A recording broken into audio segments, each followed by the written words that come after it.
பாத்திர முடியாது. அவளை பார்க்கணும்னா நம்ம 3 லெவலை ரீச் பண்ணணும். லெவல் 1 வாட்ச்மேன், லெவல் 2 வீட்டு டாக், லெவல் 3 அப்பா. இந்த 3 லெவலையும் ரீச் பண்றதுக்கு ஹெல்ப் தேவை. ஏய் சூப்பர்டா. இந்த லெவல்லாம் முடிச்சு நாளைக்கு ஸ்கூலுக்கு வந்துருங்க. நம்ம ஸ்கூல்ல மீட் பண்ணலாம். எங்க வீட்ல என்ன தேடுவாங்க. Bye bye bye bye. டேய் டேய் போடா, ஏதோ பேசுறா. போடா போடா. பள்ளி கூடல பாடம் படிச்சதில்ல,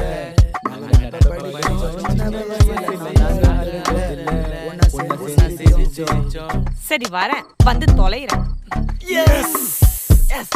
வா வா வா வா வா போலாம் வா.